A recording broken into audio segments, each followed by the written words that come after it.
Kisah cinta Lila dan Arman adalah cerita nyata yang mengiris hati, tentang bagaimana pengkhianatan, ambisi, dan godaan meruntuhkan pernikahan yang dibangun dari nol.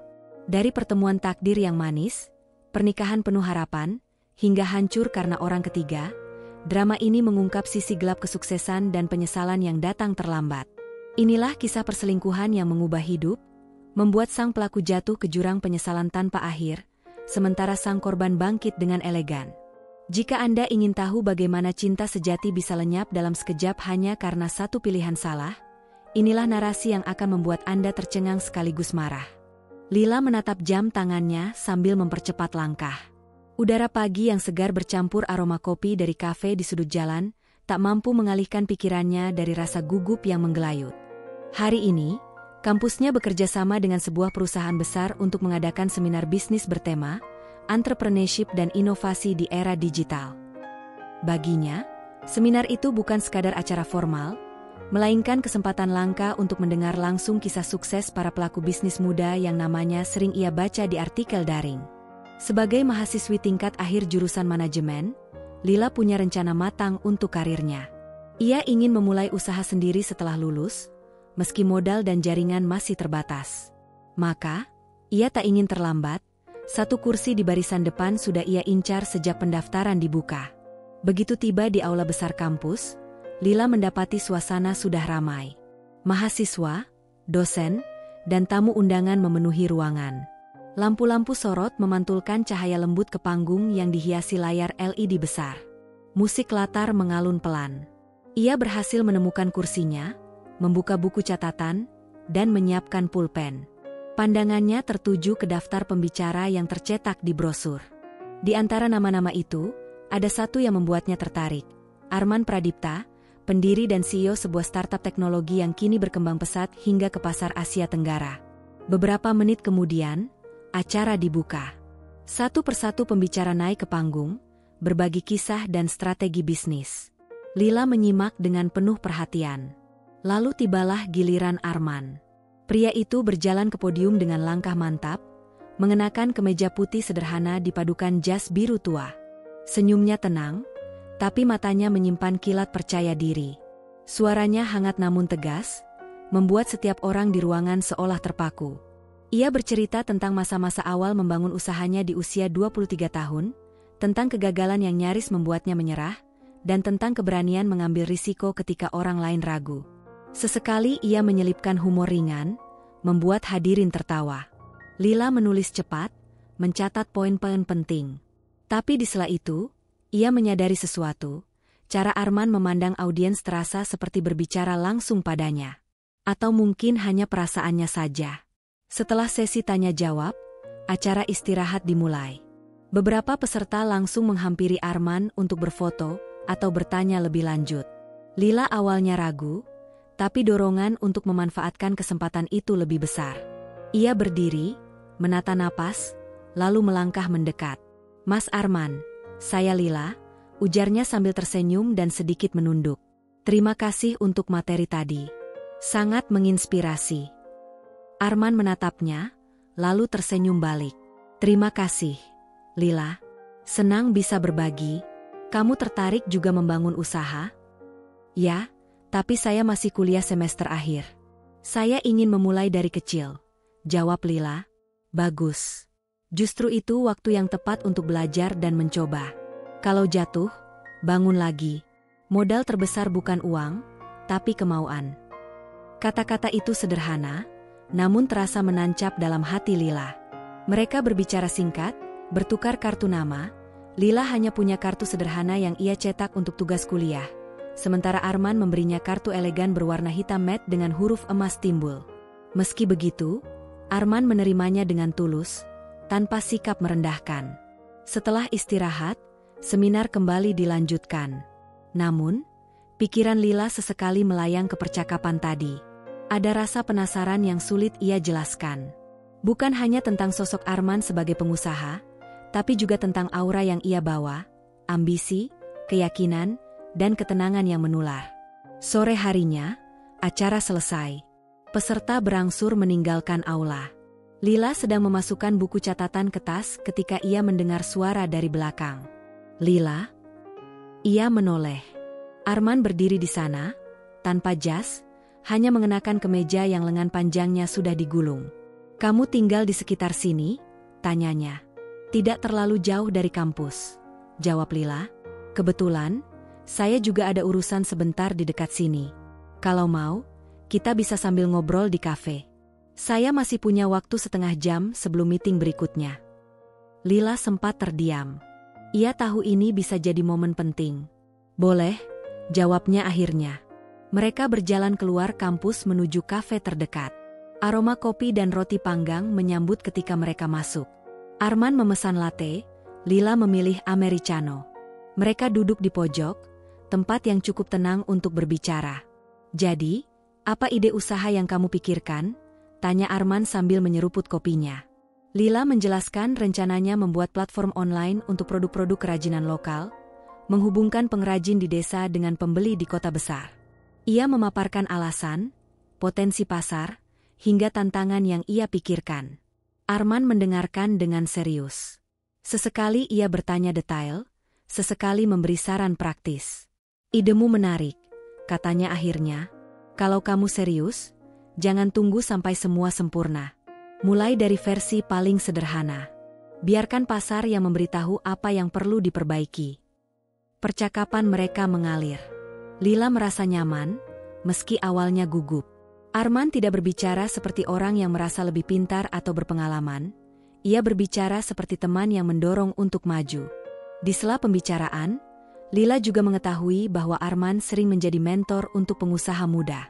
Saya dulu juga dibantu banyak orang, kata Arman. Jadi, kalau bisa membantu balik, kenapa tidak? Waktu berjalan cepat. Arman akhirnya melihat jam tangan. Saya harus berangkat. Tapi kalau kamu mau, kita bisa lanjut diskusi lain waktu. Ini nomor saya, hubungi saja. Lila menerima kartu itu, kali ini dengan nomor ponsel yang ia tahu tidak semua orang bisa dapatkan. Mereka berpisah di depan kafe, dengan ucapan terima kasih dan senyum singkat. Malam itu, di kamarnya, Lila menatap kartu nama hitam Matt di meja belajarnya. Rasanya seperti membuka pintu menuju dunia baru. Dunia yang selama ini hanya ia lihat dari kejauhan. Ia tidak tahu akan jadi apa hubungan ini di masa depan.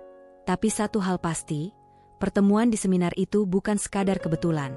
Ada sesuatu yang membuatnya percaya bahwa takdir sedang mengatur langkah mereka. Beberapa hari setelah pertemuan di seminar, Lila menerima pesan singkat di ponselnya. Hai, Lila. Ini Arman. Ada waktu luang minggu ini?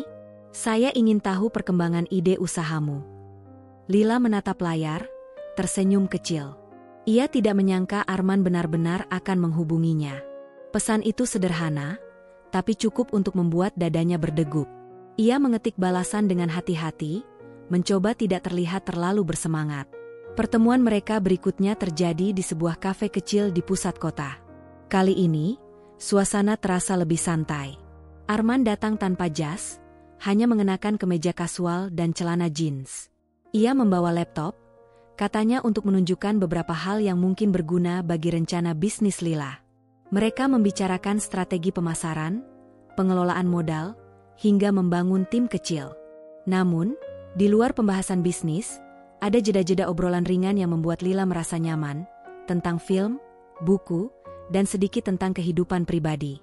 Hari demi hari, komunikasi mereka semakin intens. Arman tidak sekadar bertanya kabar, ia sering mengirim artikel menarik, video motivasi, atau bahkan sekadar, jangan lupa makan siang, ya. Perhatian itu membuat Lila merasa diperhatikan dengan cara yang belum pernah ia rasakan sebelumnya. Suatu sore, Arman mengajak Lila menghadiri pameran teknologi di sebuah gedung konvensi. Ia memperkenalkannya pada beberapa kolega dan mitra bisnis. Lila terkesan, bukan hanya pada acara itu, tetapi juga pada cara Arman berbicara tentangnya kepada orang lain. Ini Lila, kata Arman sambil tersenyum bangga. Dia punya ide bisnis yang menurut saya sangat potensial. Bagi Lila, itu berarti lebih dari sekadar perkenalan. Itu seperti pengakuan, bahwa Arman melihatnya sebagai seseorang yang pantas dibawa masuk ke lingkarannya. Malamnya, mereka makan malam di restoran yang menghadap sungai. Lampu-lampu kota berpendar di permukaan air, menciptakan suasana hangat. Di tengah percakapan, Arman berkata, "Kamu tahu, Lila, saya jarang merasa cocok berdiskusi dengan seseorang, apalagi soal visi masa depan. Tapi sama kamu, rasanya semua mengalir." Kata-kata itu membuat Lila terdiam sejenak. Ada rasa hangat menjalar di dadanya. "Mungkin karena kita memang punya tujuan yang mirip," jawabnya pelan. Arman menatapnya, matanya teduh namun menyimpan keyakinan. Mungkin. Atau mungkin ini memang takdir. Sejak malam itu, hubungan mereka bergerak ke arah yang lebih pribadi. Arman mulai menjemput Lila sepulang kuliah, mengajaknya ke tempat-tempat yang sebelumnya hanya ia dengar dari cerita orang. Galeri seni, restoran tersembunyi di sudut kota, atau kafe kecil dengan musik jazz live. Setiap pertemuan membawa cerita baru, dan Lila semakin mengenalnya bukan hanya sebagai pengusaha sukses, tetapi juga sebagai pria yang penuh perhatian. Arman punya cara khusus membuatnya merasa penting. Mengingat detail kecil dari cerita Lila, seperti kebiasaannya memesan kopi tanpa gula, atau kesukaannya pada lagu-lagu lawas. Ia sering berkata, "Kamu itu berbeda." Kalimat sederhana yang membuat Lila bertanya-tanya, berbeda dalam hal apa? Suatu hari, saat hujan turun deras, Arman tiba-tiba menelepon. "Kamu sudah di rumah?" tanyanya. "Belum, masih di kampus." "Mau pulang tapi hujannya parah," jawab Lila. "Ditunggu di gerbang kampus. Aku jemput." 15 menit kemudian, Lila melihat mobil hitam Arman berhenti di tepi jalan. Ia berlari kecil sambil menutupi kepala dengan buku, masuk ke mobil yang hangat. Arman mengulurkan jaketnya. "Pakai ini, biar nggak kedinginan." Di perjalanan, mereka tidak banyak bicara, hanya mendengarkan suara hujan yang menabrak kaca. Namun, di hati Lila, keheningan itu justru terasa nyaman. Ia tahu, di dalam mobil itu, ia berada di tempat yang aman. Hari-hari berikutnya, perasaan Lila berkembang tanpa ia sadari. Setiap pesan, setiap tatapan, setiap perhatian kecil dari Arman membuatnya semakin yakin bahwa ia telah menemukan seseorang yang sevisi dan sejalan. Bukan hanya soal mimpi membangun usaha, tapi juga tentang bagaimana mereka melihat kehidupan, kerja keras, keberanian, dan saling mendukung. Suatu malam, ketika mereka duduk di teras sebuah villa kecil yang Arman sewa untuk akhir pekan, pria itu menatap langit penuh bintang. "Aku ingin hidup yang berarti, Lila. Bukan hanya sukses untuk diri sendiri, tapi juga memberi dampak. Dan aku ingin melakukannya bersama seseorang yang bisa berjalan di sampingku." Lila menoleh, merasakan tatapan itu beralih padanya. "Dan kamu merasa, aku orangnya?" tanyanya setengah berbisik. Arman tersenyum, tapi tidak menjawab dengan kata-kata. Ia hanya mengulurkan tangan, menggenggam tangan Lila dengan lembut. Genggaman itu hangat, seolah menegaskan semua yang tak terucap. Sejak saat itu, hubungan mereka tidak lagi sekadar kedekatan dua orang yang bertukar ide. Ada perasaan yang tumbuh, rapuh namun kuat, seperti tunas kecil yang menembus tanah mencari cahaya. Lila tahu, ia sedang jatuh hati. Dan ia percaya, di sisi Arman, masa depan yang cerah bukan sekadar janji, tapi sesuatu yang sedang mereka bangun bersama. Hari itu, matahari pagi bersinar lembut, seolah ikut merestui langkah dua insan yang akan mengikat janji seumur hidup. Di sebuah halaman rumah tua milik keluarga Lila yang penuh bunga bougainvillea, kursi-kursi putih tersusun rapi. Hiasan kain berwarna krem dan emas membalut pelaminan sederhana, namun suasana yang tercipta begitu hangat. Lila mengenakan kebaya modern berwarna gading, rambutnya disanggul rapi dengan hiasan melati. Wajahnya dihiasi riasan lembut yang membuat matanya semakin bersinar. Arman berdiri di ujung altar kecil, mengenakan setelan jas berwarna abu-abu muda. Tatapannya tak lepas dari Lila, penuh kebanggaan dan rasa syukur.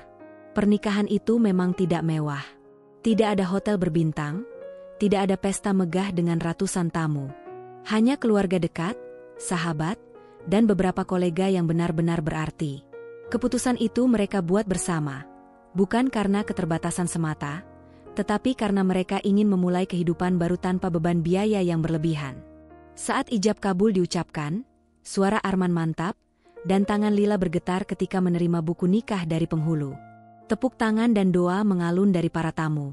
Di mata Lila, momen itu seperti menutup satu bab panjang kehidupannya sebagai seorang mahasiswi penuh mimpi, dan membuka bab baru sebagai istri dari pria yang ia cintai. Bulan-bulan pertama pernikahan mereka penuh tawa dan semangat. Lila dan Arman tinggal di sebuah rumah mungil di pinggiran kota. Halaman kecil di belakang rumah diisi Lila dengan tanaman hias, dan beberapa pot cabai serta tomat.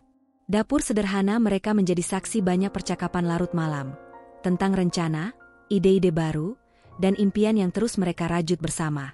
Bisnis Arman, sebuah startup teknologi yang sedang berkembang, menjadi pusat perhatian mereka.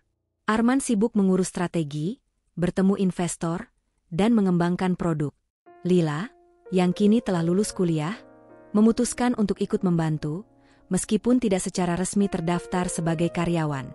"Aku bisa jadi tim support," katanya suatu malam sambil tersenyum. "Belakang layar saja, tapi tetap ikut mendorong kapal ini maju." Perannya mungkin tidak terlihat publik, tapi Arman tahu betul betapa pentingnya kontribusi Lila. Ia yang mengatur jadwal rapat, menyiapkan presentasi, bahkan sesekali ikut memeriksa laporan keuangan sederhana. Ketika tim Arman bekerja hingga larut malam, Lila sering mengirimkan makanan dan kopi ke kantor. "Kalau perut kenyang, pikiran lebih jernih," ujarnya sambil meletakkan termos kopi di meja. Namun, perjalanan bisnis tidak selalu mulus. Suatu ketika, sebuah kesepakatan besar dengan calon investor batal di menit-menit terakhir. Produk yang mereka kembangkan mengalami kendala teknis, membuat peluncuran tertunda berbulan-bulan. Tekanan semakin berat, apalagi beberapa karyawan kunci memutuskan keluar karena ketidakpastian. Arman mulai sering pulang larut malam dengan wajah letih. Kadang ia hanya duduk di ruang tamu, menatap kosong ke dinding. "Aku takut, Lila," katanya lirih suatu malam. "Takut semua ini sia-sia." Lila duduk di sampingnya, menggenggam tangannya erat. "Kamu sudah berjuang sejauh ini. Jatuh itu wajar. Kita akan cari cara bangkit lagi. Kita, bukan cuma kamu." Kata-kata itu bukan sekadar penghiburan, tapi tekad. Lila mulai mencari peluang tambahan untuk mendukung Arman, bahkan belajar sedikit tentang pemasaran digital agar bisa membantu promosi produk secara daring. Ia membuat akun media sosial untuk bisnis Arman, merancang konten sederhana, dan membalas pesan pelanggan. Meski hasilnya belum besar, dukungan itu membuat Arman merasa tidak sendirian. Ada malam-malam ketika keduanya duduk di meja makan yang dipenuhi kertas, laptop, dan secangkir teh. Mereka membahas strategi, mencoba menghitung ulang anggaran, mencari jalan keluar dari kebuntuan. Lila tak pernah mengeluh, meski kadang matanya berat karena lelah. "Aku menikah bukan cuma untuk ikut bahagia di masa senang," ucapnya suatu malam sambil tersenyum tipis, "tapi juga untuk bertahan di masa sulit." Perlahan, badai mulai reda.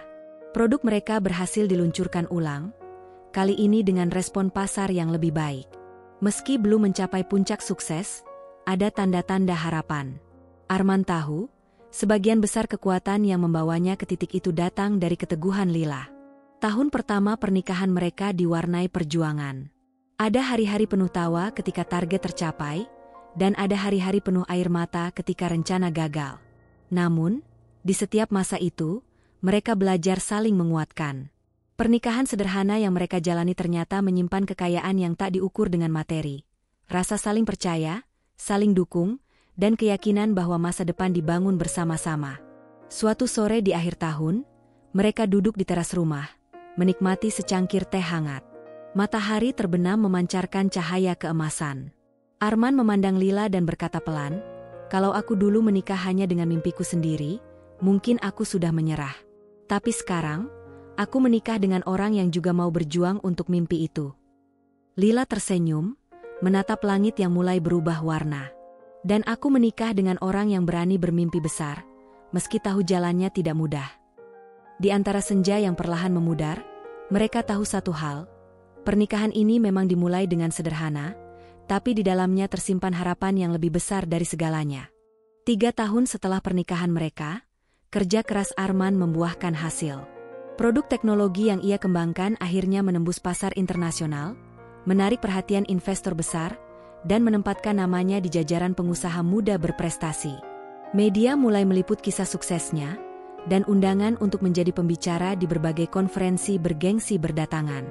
Rumah kecil di pinggiran kota kini dilengkapi ruang kerja yang lebih modern.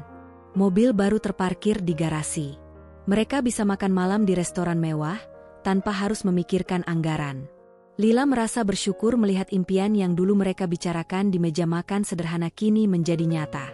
Namun, keberhasilan itu juga membawa perubahan. Jadwal Arman semakin padat. Ia sering bepergian keluar kota, bahkan luar negeri, menghadiri rapat penting atau acara networking. Lingkaran pergaulannya pun meluas, memasukkannya ke dalam dunia yang dulu hanya bisa ia lihat dari kejauhan, lingkaran para pengusaha, pejabat, selebritas, dan tokoh publik. Awalnya, Lila bangga. Ia tahu, semua ini adalah hasil dari kerja keras yang telah mereka perjuangkan bersama. Tapi, di sisi lain, ia mulai merasakan jarak yang perlahan tercipta. Malam-malam panjang yang dulu mereka habiskan bersama kini berganti dengan panggilan telepon singkat dari kamar hotel, di sela-sela jadwal Arman yang padat. Pertemuan itu terjadi di sebuah acara peluncuran proyek baru di Jakarta. Arman hadir sebagai salah satu pembicara utama. Di belakang panggung, ia diperkenalkan kepada Rani Kusuma, perempuan muda dengan kecantikan yang langsung menarik perhatian. Kulit cerah, rambut hitam panjang tergerai, dan mata yang tajam namun memancarkan kehangatan. Rani bukan sekadar wajah cantik di acara itu. Ia adalah direktur pemasaran dari sebuah perusahaan besar yang menjadi mitra strategis proyek baru Arman. Usianya baru 30-an, namun karirnya sudah mengesankan. Cara bicaranya lugas, cerdas, dan penuh percaya diri. Senang akhirnya bisa bertemu langsung. Pak Arman, kata Rani sambil mengulurkan tangan. Saya sudah mengikuti perkembangan perusahaan Anda sejak awal. Terima kasih, Mbak Rani. Saya juga banyak mendengar tentang pencapaian Anda, jawab Arman, membalas genggaman tangannya.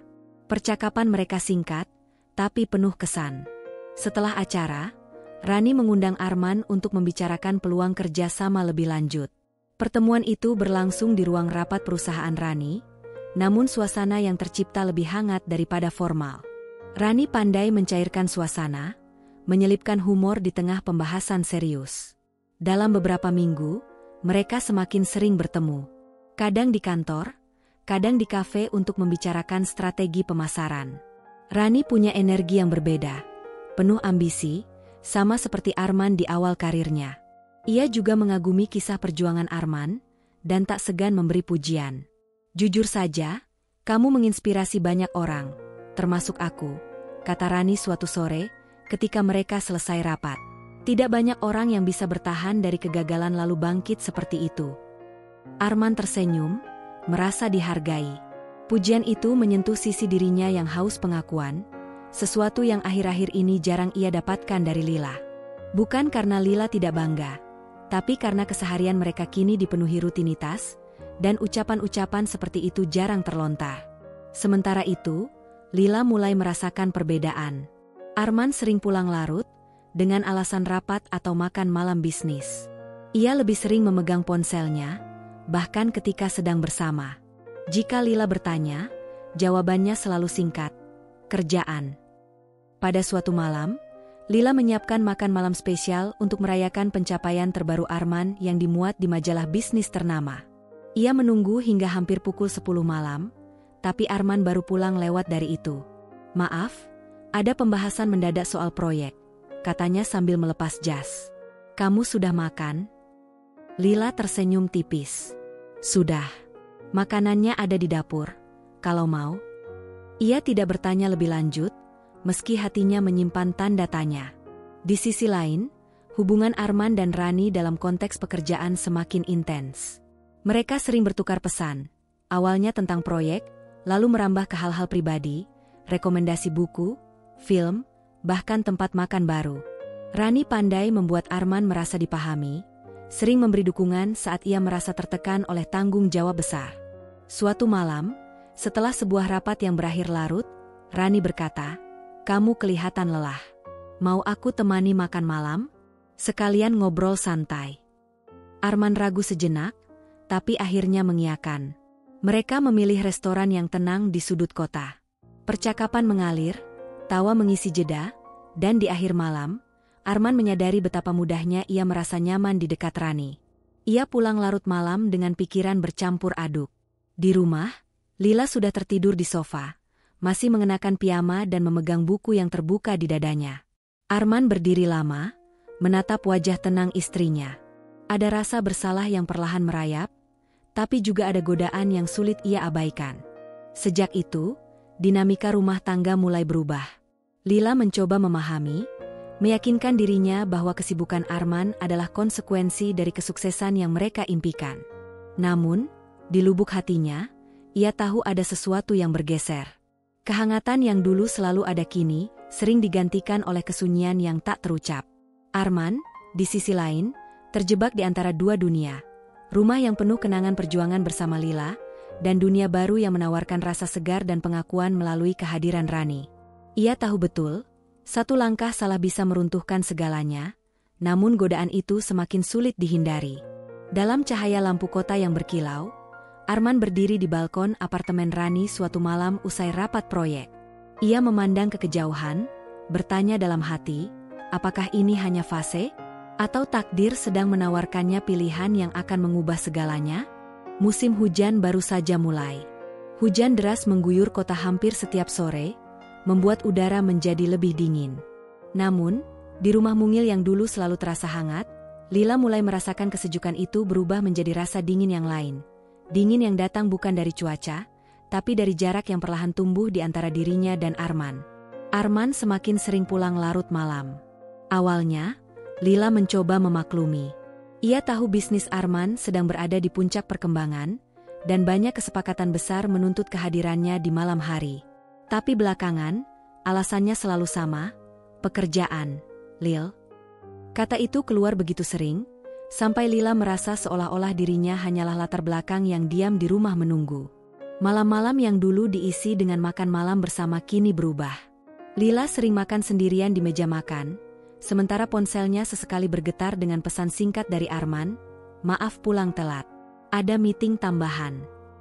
Pesan itu ringkas, tanpa tanya kabar, tanpa sedikit pun nada hangat yang dulu selalu ia rasakan.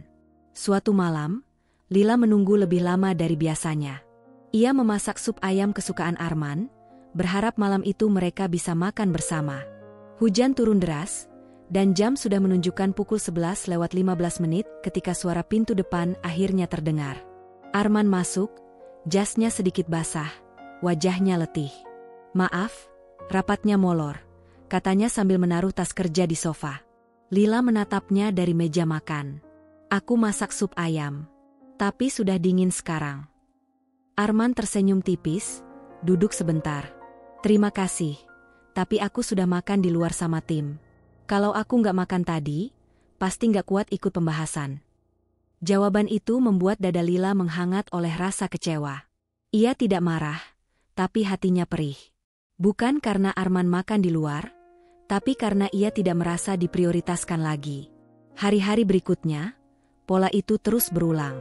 Arman berangkat pagi, pulang larut, kadang sudah lewat tengah malam. Lila mencoba mencari waktu untuk bicara, tapi setiap kali ia membuka percakapan, Arman selalu mengalihkan. "Kerjaan lagi banyak banget, Lil.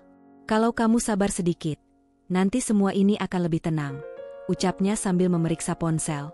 Lila mengangguk, tapi dalam hatinya muncul pertanyaan, apakah yang dia kejar di luar sana memang hanya pekerjaan? Perubahan juga terasa di akhir pekan.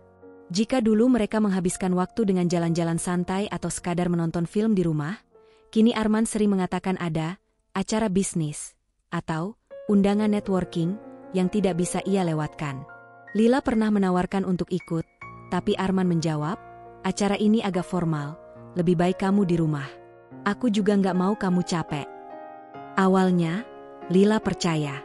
Tapi lama-kelamaan, alasan-alasan itu terdengar seperti tembok yang semakin tinggi, memisahkan mereka. Suatu malam, saat Lila sedang membaca buku di ruang tamu, ponsel Arman yang tertinggal di meja bergetar. Layar menyala, menampilkan pesan singkat dari nama yang tidak ia kenal, "Rani. Besok siang kita jadi ketemu? Aku sudah booking tempatnya." Lila terdiam, merasakan dadanya sesak. Ia tidak tahu harus berbuat apa. Pikirannya bercampur aduk antara rasa curiga dan upaya untuk berpikir positif. Bisa saja itu urusan pekerjaan. Tapi mengapa ada rasa tak nyaman yang begitu kuat? Ketika Arman pulang, Lila tidak langsung menanyakan hal itu. Ia menatap wajah suaminya yang tampak lelah, dan entah kenapa, ia takut mendengar jawaban yang mungkin tidak ingin ia dengar. Sejak malam itu, Lila mulai lebih peka. Ia memperhatikan bahwa Arman kini lebih sering memeriksa ponselnya diam-diam, kadang membalas pesan dengan ekspresi yang ia sembunyikan. Percakapan mereka juga semakin singkat. Jika Lila bercerita tentang harinya, Arman sering hanya menjawab, "Oh, ya," atau tanpa benar-benar mendengarkan. Rasa sepi itu semakin menusuk ketika suatu malam listrik di rumah padam karena hujan deras. Dulu, situasi seperti ini akan menjadi momen hangat, menyalakan lilin, mengobrol, atau tertawa bersama. Tapi kali ini, Lila duduk sendirian di ruang tamu dengan cahaya lilin, sementara Arman mengunci diri di ruang kerja, sibuk dengan panggilan telepon. Perlahan, Lila mulai bertanya pada dirinya sendiri, apakah ini hanya masa sibuk biasa, atau awal dari sesuatu yang lebih besar dan berbahaya? Ia mencoba mengingat masa-masa ketika mereka baru menikah. Bagaimana Arman selalu menyempatkan waktu meski sibuk, bagaimana tatapannya penuh rasa bangga, bagaimana setiap kata yang keluar dari mulutnya membuat Lila merasa berarti. Semua itu kini terasa jauh, seolah tertinggal di masa lalu yang mulai memudar. Namun, Lila masih mencoba bertahan. Ia masih menyiapkan makan malam, masih menunggu di ruang tamu, masih mengirim pesan singkat menanyakan kabar. Ia berharap, suatu hari nanti, Arman akan kembali seperti dulu. Tapi di lubuk hatinya, ia tahu, retakan pertama sudah muncul. Dan jika tidak segera diperbaiki, retakan itu akan membesar, meruntuhkan fondasi yang mereka bangun bersama dengan susah payah. Malam itu, hujan turun deras, menimbulkan suara ritmis di atap rumah. Arman belum pulang, meski jam dinding sudah menunjuk pukul 11 malam.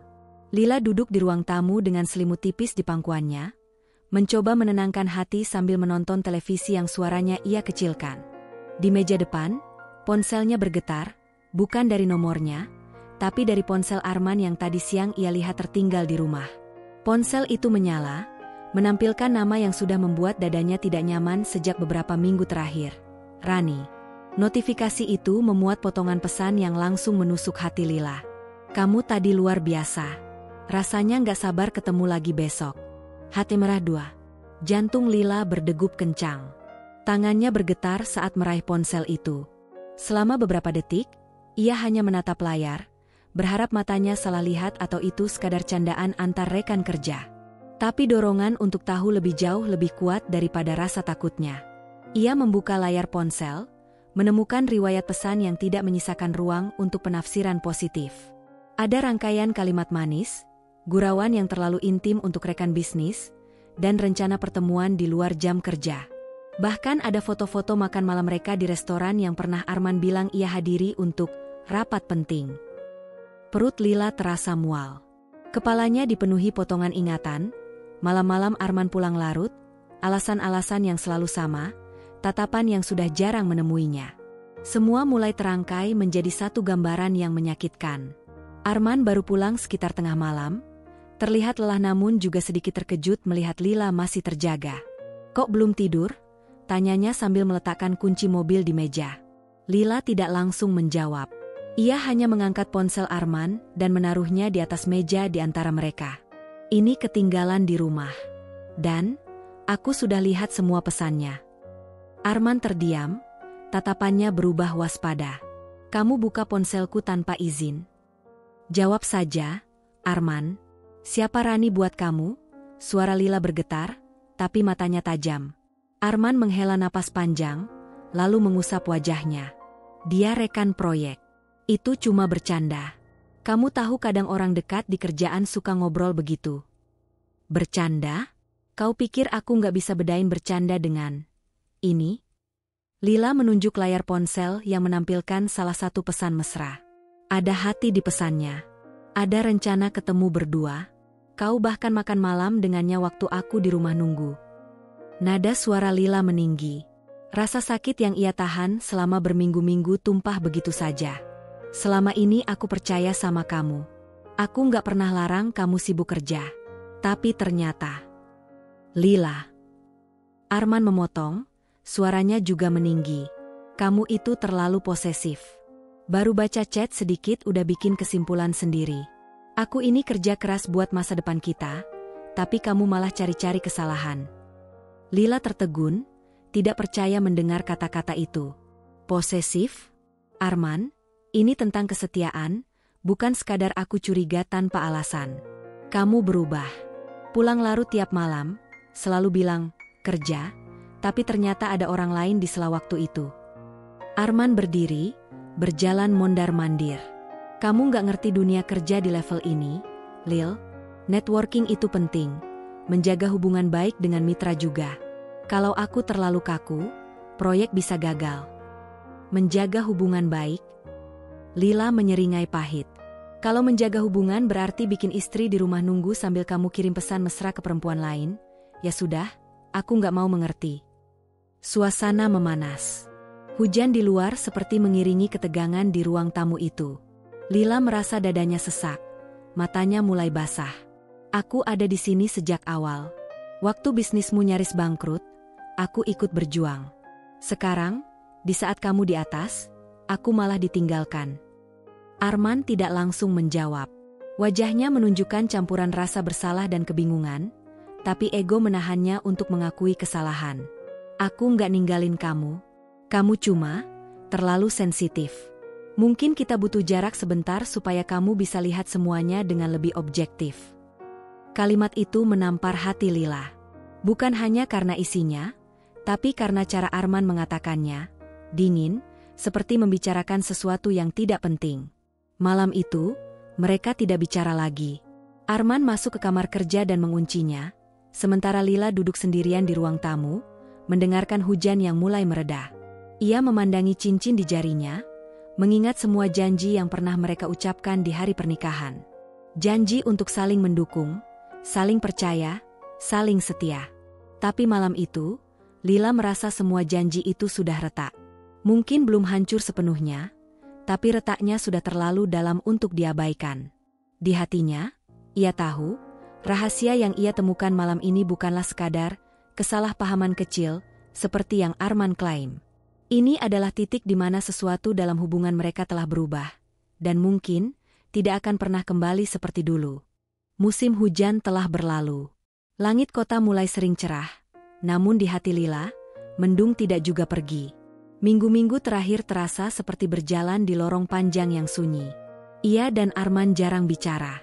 Ketika bicara pun, hanya soal praktis, tagihan, jadwal pertemuan, atau hal-hal rumah tangga yang tidak melibatkan emosi. Sejak pertengkaran besar itu, Arman lebih sering tidur di ruang kerja atau bahkan menginap di luar kota, dengan alasan urusan bisnis. Lila tidak lagi menunggu kepulangannya. Ia sudah berhenti bertanya, berhenti memeriksa ponsel, berhenti berharap ada penjelasan yang bisa memulihkan hatinya. Pada suatu sore, Arman pulang lebih awal. Wajahnya datar, langkahnya mantap, seolah sudah memutuskan sesuatu sejak lama. Mereka duduk berhadapan di ruang tamu yang terasa lebih dingin dari biasanya. Lila menggenggam cangkir teh yang mulai kehilangan hangatnya, menunggu kata-kata keluar dari mulut suaminya. Lila, suara Arman terdengar tegas namun tanpa getaran, aku rasa kita harus mengakhiri ini. Lila menatapnya lama, mencoba membaca apakah ini hanya ledakan emosi sesaat. Tapi tatapan Arman tidak goyah. Maksudmu, bercerai? Tanyanya pelan. Arman mengangguk. Aku sudah memikirkan ini baik-baik. Aku, bersama Rani sekarang. Dan aku nggak mau kita terus saling menyakiti. Ada jeda panjang. Lila menghirup napas dalam-dalam, mencoba menahan air mata yang mulai menggenang. Rasanya seperti mendengar pintu besar yang selama ini terbuka perlahan tertutup, lalu terkunci selamanya. Kalau itu memang keputusanmu, ujar Lila akhirnya, suaranya tenang meski hatinya bergetar, aku tidak akan memaksamu tinggal. Arman tampak sedikit terkejut dengan respon itu. Kamu nggak marah? Lila menggeleng. Marah akan percuma. Yang ada, aku makin kehilangan diriku sendiri. Jadi lebih baik, aku melepaskan. Hari-hari berikutnya diisi dengan urusan administrasi perceraian. Mereka mengurus dokumen, menandatangani berkas, dan duduk di ruang sidang yang sunyi. Tidak ada drama, tidak ada teriakan. Hanya dua orang yang dulu saling mencintai, kini duduk seperti orang asing yang sedang menyelesaikan urusan bisnis. Di luar gedung pengadilan, setelah putusan dibacakan, Arman sempat menoleh ke arah Lila. "Aku harap kamu bisa bahagia suatu hari nanti," katanya singkat. Lila tersenyum tipis, meski matanya berkaca-kaca. "Aku juga berharap kamu tahu apa yang kamu pilih." Mereka berpisah tanpa pelukan, tanpa salam perpisahan yang hangat. Hanya langkah kaki menjauh, membawa mereka ke jalan yang berbeda. Setelah perceraian, Lila memutuskan untuk menghilang dari kehidupan Arman. Ia pindah dari rumah mereka, membawa beberapa koper berisi pakaian, buku, dan sedikit kenangan yang masih sanggup ia simpan. Nomor teleponnya ia ganti, akun media sosialnya ia tutup. Ia tidak ingin melihat foto-foto Arman dan Rani, tidak ingin mendengar kabar tentang proyek-proyek baru yang mereka jalankan bersama. Ia menyewa apartemen kecil di kota lain, memulai pekerjaan baru di sebuah perusahaan rintisan yang bergerak di bidang sosial, membantu pengrajin lokal yang dulu pernah ia impikan bersama Arman. Bedanya, kini ia melakukannya sendirian, tanpa bayangan pria yang dulu ia percayai akan berjalan bersamanya seumur hidup.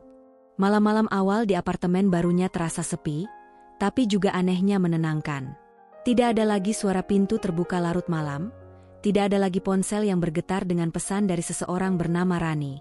Hanya ada dirinya, secangkir teh, dan lembar-lembar kertas ide yang mulai ia tulis kembali.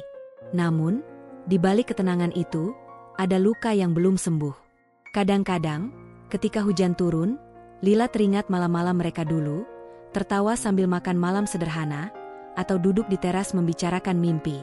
Semua itu kini terasa seperti milik orang lain. Ia tahu, hatinya hancur. Tapi ia juga tahu, tidak ada gunanya memunguti kepingan itu untuk disatukan kembali dengan orang yang sudah memilih pergi. Bagi Arman, kepergian Lila adalah penutup yang dingin, tidak ada ledakan emosi, tidak ada adegan dramatis. Ia mengira, dengan begitu, semua akan lebih mudah. Namun, di beberapa malam, ia mendapati dirinya teringat tatapan tenang Lila saat ia mengucapkan kata cerai. Tatapan yang tidak memohon, tidak menahan, hanya melepaskan. Dan entah kenapa, tatapan itu justru membuat hatinya terasa berat. Tapi ia sudah memilih. Dan pilihan itu kini menjadi jalan yang harus ia tempuh, apapun konsekuensinya. Di suatu pagi, Lila berdiri di balkon apartemennya, memandang matahari yang mulai naik. Udara terasa segar, dan di dadanya, ada sedikit ruang lega yang mulai terbentuk. Ia tahu perjalanan untuk benar-benar sembuh masih panjang, tapi ia sudah mengambil langkah pertama. Meninggalkan masa lalu yang tidak lagi bisa ia perbaiki. Arman mungkin telah memilih Rani, dan Lila mungkin telah kehilangan rumah yang dulu mereka bangun bersama. Tapi ia masih punya dirinya sendiri. Dan kali ini, ia berjanji, ia akan menjaga dirinya sebaik mungkin. Bahkan jika itu berarti menghilang sepenuhnya dari kehidupan orang yang pernah ia cintai. Hari itu, Hotel Bintang 5 di pusat kota dipenuhi cahaya lampu kristal dan dentingan gelas sampanye. Gaun-gaun indah berkilauan, jas-jas hitam dipadukan dasi sutra, dan meja-meja dipenuhi hidangan mewah yang hanya disajikan pada acara-acara istimewa. Arman berdiri di altar yang dihiasi rangkaian bunga putih dan emas, menunggu Rani yang melangkah anggun dengan gaun pengantin bak karya seni. Para tamu berdecak kagum. Mereka tahu Arman kini adalah pengusaha sukses, dan pernikahan ini hanyalah bukti lain dari kejayaan itu. Senyum Arman terpampang jelas di setiap foto yang diambil fotografer. Tangannya mantap menggenggam tangan Rani ketika janji suci diucapkan. Namun di balik senyum itu, ada ruang kosong di hatinya yang tidak tersentuh oleh gemerlap pesta. Pesta resepsi berlangsung meriah. Musik live band mengalun, para tamu berdansa, dan suara tawa bercampur dengan aroma champagne yang memenuhi ruangan. Arman bergerak dari satu meja ke meja lain, menyapa rekan bisnis, kerabat, dan tamu undangan. Ia menerima ucapan selamat dengan sopan, tapi setiap kali ada jeda, pikirannya seperti melayang ke tempat lain. Sekilas, ia melihat wajah Lila di antara kerumunan, bayangan samar yang tentu saja hanya ilusi. Ia tahu Lila tidak mungkin datang. Mereka tidak lagi saling berhubungan, dan ia bahkan tidak tahu di mana mantan istrinya itu sekarang. Tapi entah mengapa, di tengah sorak-sorai ini, bayangan Lila terasa lebih nyata dibanding orang-orang yang benar-benar ada di sekelilingnya. Ketika acara mulai mereda, Arman berdiri di balkon ballroom, memandang lampu-lampu kota yang berkelip di kejauhan. Udara malam menyentuh wajahnya, membawa aroma samar hujan yang turun siang tadi. Rani menghampirinya, menggandeng lengannya. "Kamu kelihatan capek," ucapnya manja. Arman tersenyum tipis. "Sedikit. Tapi ini hari yang penting, kan?" Rani mengangguk, matanya berbinar. "Hari ini awal dari hidup baru kita. Semua akan indah." Arman mengangguk lagi, kali ini tanpa kata. Rani kembali ke dalam untuk bergabung dengan para tamu, meninggalkannya sendirian. Di momen itulah, ia menyadari sesuatu yang aneh. Ia tidak merasa seperti memulai hidup baru. Yang ia rasakan hanyalah melanjutkan hidup, sambil membawa beban yang tidak pernah benar-benar ia lepaskan. Beberapa bulan setelah pernikahan, kehidupan Arman dan Rani berjalan sesuai ekspektasi publik. Mereka tinggal di rumah mewah di kawasan elit, sering menghadiri acara-acara bergengsi, berlibur ke luar negeri, dan memamerkan kemesraan di media sosial. Bagi dunia luar, mereka adalah pasangan ideal, cantik, sukses, dan penuh gaya. Namun, di balik semua itu, ada kekosongan yang semakin terasa. Rani adalah sosok yang cerdas dan ambisius, tapi hubungan mereka lebih sering dipenuhi diskusi tentang proyek, target, dan rencana bisnis, bukan percakapan hangat yang membuat hati terasa pulang. Arman mulai sadar, meski Rani ada di sisinya, ia jarang merasakan ketenangan yang dulu pernah ia rasakan bersama Lila. Tenang tanpa harus selalu bicara, cukup duduk berdua di ruang tamu sambil minum teh, atau berjalan sore tanpa tujuan. Dengan Rani, segalanya harus sempurna, terencana, dan tampak menarik di mata orang lain. Suatu malam, Arman pulang lebih awal. Rumah besar itu sunyi, hanya suara pendingin udara yang terdengar. Rani belum kembali dari acara fashion gala. Arman masuk ke ruang tamu, duduk di sofa, dan matanya tertuju pada rak buku di sudut ruangan. Di antara buku-buku desain interior dan majalah bisnis, ada satu buku lama yang ia kenali. Buku itu dulu milik Lila, kumpulan puisi yang ia beli di toko buku kecil saat mereka masih pacaran. Arman menariknya, membuka halaman depan, dan di sana ada tulisan tangan Lila.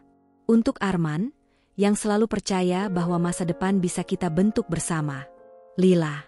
Tangannya berhenti membalik halaman. Ada sesuatu yang mengganjal di dadanya. Ia menutup buku itu perlahan, lalu bersandar sambil menatap langit-langit. Malam itu, ia tidak bisa tidur. Hari-hari berikutnya, Arman mulai menyadari bahwa kehampaan itu bukan karena pekerjaannya yang semakin sibuk atau tuntutan hidup mewah yang melelahkan. Kehampaan itu datang dari kehilangan sesuatu yang pernah ia miliki, ketulusan. Lila mungkin tidak pernah memberinya pesta semewah ini, tidak pernah membawanya ke gala internasional, tapi bersamanya, Arman merasa cukup.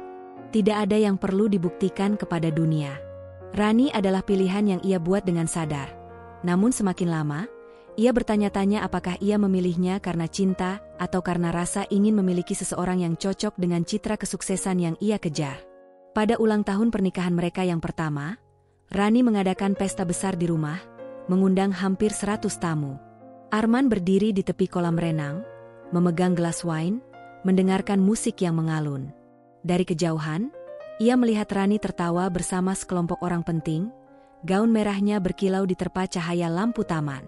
Ia mencoba tersenyum, tapi hatinya terasa jauh dari semua itu. Dalam hati, ia sadar, pesta, kemewahan, dan status sosial tidak bisa mengisi ruang kosong yang pernah diisi oleh seseorang yang ia lepaskan begitu saja. Dan mungkin, kehampaan itu akan selalu tinggal bersamanya, menjadi luka lama yang tak sepenuhnya sembuh, meski ia telah memulai pernikahan baru. Lampu-lampu gantung kristal memantulkan kilau keemasan di aula megah Hotel Grand Alessa malam itu. Lantai marmer berkilap, musik jazz mengalun lembut, dan aroma parfum mahal bercampur dengan wangi hidangan gourmet yang beredar di antara para tamu. Arman dan Rani melangkah masuk, bergandengan tangan, menyapa rekan bisnis dan sosialita yang sudah mengenal mereka sebagai pasangan mapan yang tak pernah absen dari acara besar seperti ini. Rani, dalam gaun perak dengan detail payet yang memantulkan cahaya, tampak seperti bintang yang menikmati panggungnya. Arman tersenyum, berbasa-basi, namun pikirannya terasa lelah. Gala amal ini hanyalah satu dari sekian banyak acara formal yang ia hadiri. Semua terasa seperti rutinitas, kilau, kamera, dan percakapan tentang peluang bisnis. Ia tidak menduga malam ini akan berbeda. Sekitar 1 jam setelah acara dimulai, pintu utama kembali terbuka. Riuh percakapan di sekitar pintu seketika melambat, seperti gelombang yang berhenti sejenak sebelum kembali memecah. Dari sana, seorang wanita melangkah masuk, mengenakan gaun hitam sederhana namun memukau. Potongannya elegan, membentuk siluet anggun tanpa berlebihan. Rambutnya terurai jatuh di bahu, sedikit berombak, memantulkan kilau lampu. Ia tidak memakai perhiasan berlebihan, hanya sepasang anting kecil berkilau dan gelang tipis di pergelangan tangan. Namun justru kesederhanaan itulah yang membuatnya begitu mencuri perhatian. Arman terdiam. Lila. Ia tidak bisa salah mengenali wajah itu, meski bertahun-tahun sudah berlalu. Ada yang berbeda dari Lila yang ia kenal dulu. Tatapan matanya kini lebih tegas, senyumnya lebih terkendali, langkahnya lebih mantap. Ia bukan lagi perempuan yang menunggu suaminya pulang larut malam dengan alasan pekerjaan. Ia kini adalah pusat perhatian yang berjalan dengan kepala tegak, menyapa beberapa tamu dengan hangat, seolah setiap orang di ruangan ini adalah kawan lamanya. Arman merasa dunia di sekitarnya mendadak buram. Suara musik, percakapan, bahkan cahaya lampu, semuanya seperti meredup, hanya menyisakan sosok Lila yang semakin mendekat. Rani yang berdiri di sampingnya sedang sibuk bercakap-cakap dengan seorang desainer ternama, tidak menyadari tatapan suaminya yang terpaku pada satu titik. Arman mencoba mengalihkan pandangan, tapi sulit. Ada tarikan kuat yang membuatnya terus mengamati. Lila tersenyum sopan pada tamu-tamu yang ia lewati, lalu berhenti di dekat meja minuman. Seorang pria muda berpakaian rapi menghampirinya, memberikan segelas sampanye. Mereka bercakap-cakap singkat, dan tawa Lila, tawa yang dulu sangat akrab di telinga Arman, terdengar lagi, menusuk jauh ke dalam memorinya. Arman tahu ia tidak seharusnya merasakan ini. Ia telah menikah lagi, hidupnya sudah berjalan dengan Rani. Tapi melihat Lila malam itu, ia seperti dihadapkan pada cermin masa lalu. Bukan sekadar mengenang, tapi menyadari apa yang telah hilang. Ia teringat malam-malam di apartemen lama mereka, di mana Lila dengan santai mengenakan sweater usang, duduk di lantai sambil membaca buku atau menulis ide. Tidak ada lampu kristal atau kamera media, hanya mereka berdua dan percakapan yang mengalir tanpa dibuat-buat. Kini, Lila berdiri di tengah dunia yang gemerlap, dan entah bagaimana, ia tampak lebih cocok di sini daripada siapapun. Sadar akan tatapannya, Arman akhirnya memberanikan diri melangkah mendekat. Di tengah keramaian, langkahnya terasa berat, seperti sedang menembus kabut. Saat jarak mereka hanya beberapa meter, Lila menoleh. Tatapan mereka bertemu. Tidak ada kejutan berlebihan di mata Lila, hanya pengakuan singkat bahwa ia mengenal pria di depannya. Senyum tipis muncul di bibirnya, senyum yang lebih dewasa, lebih terkontrol, tidak lagi polos seperti dulu. Arman, ucapnya pelan, nyaris seperti sapaan formal. Lila, jawab Arman, suaranya terdengar sedikit serak. Ada jeda, seakan keduanya sedang menimbang kata. Lalu Lila memecah keheningan. Sudah lama sekali. Arman mengangguk. Ya, terlalu lama. Sebelum ia bisa mengatakan lebih banyak, pria muda yang tadi bersama Lila menghampiri. Sayang, mereka sedang memulai lelangnya, ujarnya sambil menatap Lila dengan tatapan penuh kepedulian. Kata itu, sayang, menyentuh Arman seperti gelombang dingin. Lila hanya tersenyum pada pria itu, lalu menoleh sebentar pada Arman. Senang bertemu lagi, Arman. Semoga malam ini menyenangkan untukmu. Lalu ia pergi, berjalan bergandengan dengan pria itu, menyisakan Arman berdiri sendiri di tengah aula yang kembali riuh. Malam itu, Arman tidak bisa lagi fokus pada gala. Lelang amal, pembicaraan dengan tamu penting, bahkan tarian terakhir dengan Rani, semua terasa kabur. Yang tertinggal hanyalah citra Lila dalam gaun hitamnya, anggun, percaya diri, dan tak lagi menjadi bagian dari hidupnya. Ia sadar, dunia Lila sudah bergerak maju. Dan mungkin, untuk pertama kalinya sejak perceraiannya, Arman benar-benar merasakan apa arti kehilangan yang tidak bisa diperbaiki. Sejak malam gala itu, Pikiran Arman terus dihantui bayangan Lila dalam gaun hitamnya. Bukan sekadar rupa dan senyum tipis yang ia lihat, tapi tatapan matanya, tenang, mantap, dan sama sekali tidak mengundang. Seolah-olah Lila telah menutup pintu masa lalu rapat-rapat, membiarkannya terkunci tanpa kunci cadangan. Keesokan harinya, Arman mencoba mencari celah untuk berbicara dengannya lebih lama. Ia menghubungi panitia gala dengan alasan ingin mengirimkan donasi tambahan, berharap mereka bisa memberinya informasi tentang daftar tamu. Usahanya membuahkan hasil. Ia mendapatkan nama lengkap pria yang bersama Lila malam itu, juga mengetahui bahwa Lila kini menjadi direktur kreatif sebuah perusahaan desain interior ternama.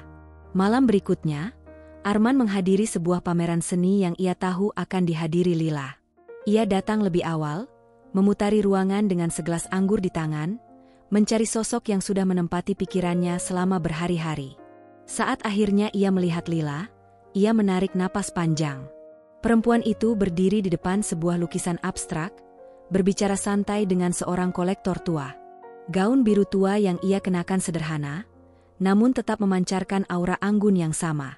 Arman menunggu momen ketika Lila sendirian, lalu melangkah mendekat. "Lila," sapanya pelan. Lila menoleh, ekspresinya tetap tenang. "Arman," jawabnya, tanpa senyum yang hangat maupun tatapan marah. Hanya datar. "Aku ingin minta maaf untuk semuanya," kata Arman, mencoba mencari celah di tembok tak kasat mata yang ia rasakan. Lila menghela napas perlahan. "Arman, itu sudah lama sekali. Tidak perlu lagi." "Tapi aku..." "Tidak," potong Lila lembut namun tegas. "Aku sudah memaafkan.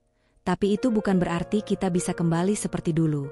Aku sudah punya hidupku sendiri sekarang. Dan aku bahagia." Kata bahagia itu meluncur seperti pisau tumpul yang justru terasa lebih menyakitkan. Arman ingin mengatakan sesuatu lagi, tapi tatapan Lila menandakan percakapan ini sudah selesai. Ia melangkah pergi, meninggalkannya berdiri sendirian di tengah keramaian pameran. Malam itu, Arman pulang dengan perasaan yang sulit dijelaskan. Campuran antara kehilangan, frustrasi, dan penyesalan yang menusuk. Begitu membuka pintu rumah, ia langsung disambut Rani yang berdiri di ruang tamu dengan tangan terlipat. "Kamu dari mana?" Suaranya dingin, penuh kecurigaan. "Ada acara pameran seni." "Aku bertemu beberapa klien," jawab Arman, mencoba terdengar santai. "Pameran seni? Atau kamu sengaja mencari mantan istrimu?" Pertanyaan itu membuat Arman terdiam. "Rani, tolong jangan mulai." "Jangan mulai?" potong Rani, suaranya meninggi. "Aku lihat cara kamu memandang dia di gala kemarin. Semua orang bisa lihat. Kamu pikir aku buta?" Arman mengusap wajahnya, berusaha menahan emosi. "Ini bukan seperti yang kamu pikirkan." "Oh, lalu seperti apa?" Rani melangkah mendekat, tatapannya menusuk. "Kamu masih mencintainya, kan?" Arman terdiam. Keheningan itu, bagi Rani, adalah jawaban. Pertengkaran meledak. Kata-kata tajam terlontar dari keduanya, tentang kepercayaan, kesetiaan, dan masa lalu yang tak mau mati. Rani menuduh Arman tidak pernah sepenuhnya ada untuknya. Arman membalas dengan mengatakan bahwa Rani terlalu sibuk menjaga citra mereka di mata publik.